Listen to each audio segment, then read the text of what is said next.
নমস্কার বন্ধুরা, আজকের যে টপিকটা হলো যে সকল পাতিলেবুর গাছগুলি থেকে ফল হারভেস্ট করা হয়ে গিয়েছে সেই গাছগুলিকে আমাদেরকে পরের স্টেজের জন্য তৈরি করে নিতে হবে। পরের স্টেজের জন্য তৈরি করার জন্য যে খাবারটি গাছের গোড়ায় দিতে হবে আজ আমি সে বিষয়েই দেখাবো। অবশ্যই ভিডিওটা স্কিপ করে দেখবেন না, নয়তো মাঝখানের কিছু অংশ বাদ পড়ে গেলে আপনাদেরই ঘুরে ক্ষতি হবে। যারা যারা এখনও পর্যন্ত চ্যানেলটিকে সাবস্ক্রাইব করে রাখেননি অবশ্যই চ্যানেলটিকে সাবস্ক্রাইব করে রাখবেন। যারা চ্যানেলটিকে সাবস্ক্রাইব করে রেখেছেন তাদেরকে অনেক অনেক ধন্যবাদ। নমস্কার বন্ধুরা, আমি নবীন, আপনারা দেখছেন সেফ গার্ডেন। ভিডিওটা ভালো লাগলে অবশ্যই চ্যানেলটিকে সাবস্ক্রাইব করে রাখবেন, পাশে থাকা বেল আইকনটি প্রেস করে দেবেন পরবর্তী ভিডিওর নোটিফিকেশান পাওয়ার জন্য। আজকের যে টপিকটা হলো আমাদেরকে লেবু গাছকে এই বর্ষার আগেই গাছের গোড়ায় খাবার দিয়ে আমাদেরকে তৈরি করে নিতে হবে।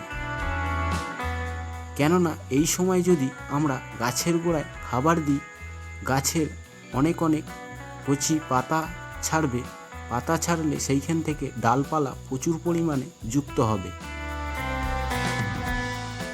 যুক্ত হলে আমরা গাছেতে প্রচুর পরিমাণ ফলন পেতে পারি পরবর্তী সিজনে।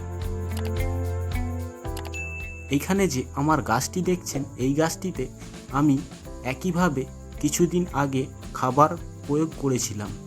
এই খাবারটি দেখতেই পাচ্ছেন যে এই গাছটির মধ্যে কত ছোট ছোট ব্রাঞ্চ বার হয়েছে। আপনারাও অবশ্যই এই খাবারটি যদি ব্যবহার করেন দেখবেন যে গাছটির মধ্যে কত সুন্দর ছোট ছোট ব্রাঞ্চ বার হবে। বেশি পরিমাণে গাছের মধ্যে ব্রাঞ্চ বার হলে আপনারা প্রচুর পরিমাণে ফলন পেতে পারেন।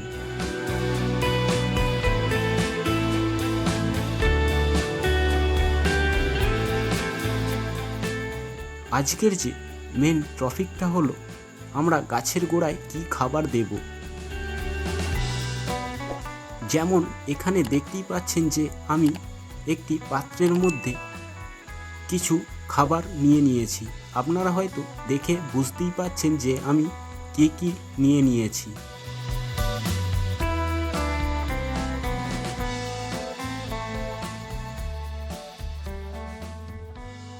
আপনাদেরকে একবার আমি দেখিয়ে দিই যে আমি কি কি নিয়ে নিয়েছি।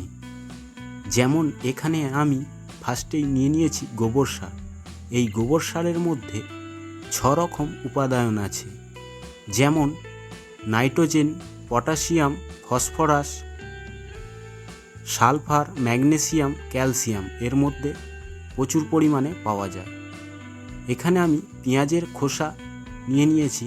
পেঁয়াজের খোসার মধ্যেও প্রচুর পরিমাণে সালফার থাকে।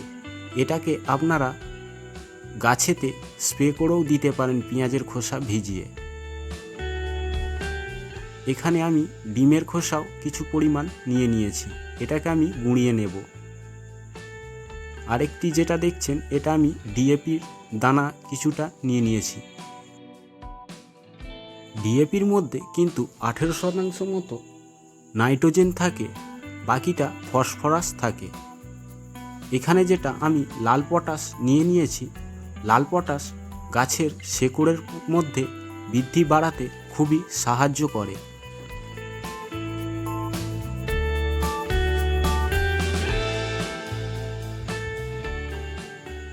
এগুলোকে আমাদের ভালোভাবে মিক্স করে নিতে হবে, করে নিয়েই আমরা গাছের গোড়ায় দিতে পারি।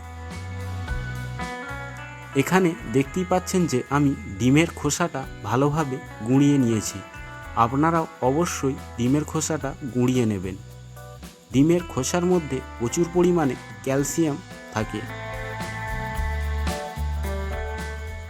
পেঁয়াজের খোসা যেটা বলছিলাম, পেঁয়াজের খোসা কিন্তু আমরা ভিজিয়ে রেখে গাছেতে স্প্রেও করতে পারি। তাতে প্রচুর পরিমাণে পোকার দমন হতে পারে। মিক্স করা হয়ে গেলে আমাদেরকে ভালোভাবে গাছের যে 4 সাইডের মাটিটা আছে খুঁচলে নিতে হবে।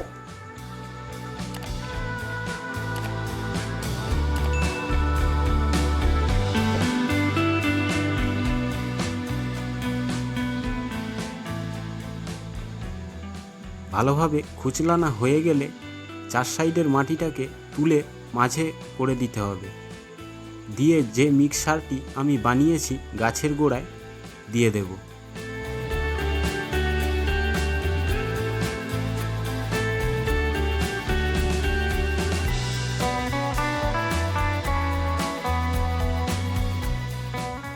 দেওয়া হয়ে গেলে যে মাটিটি আমি মধ্যিখানে জড়ো করে রেখেছিলাম সেটা ভালোভাবে চাপা দিয়ে দেব।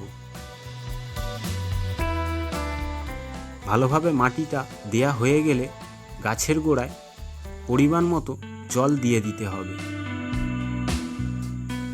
আর একটা কথা বলে রাখি, যদি আপনাদের গাছগুলি খুবই খারাপ শেপে থাকে আপনারা গাছের ডালগুলি আগে ছেঁটে নেবেন।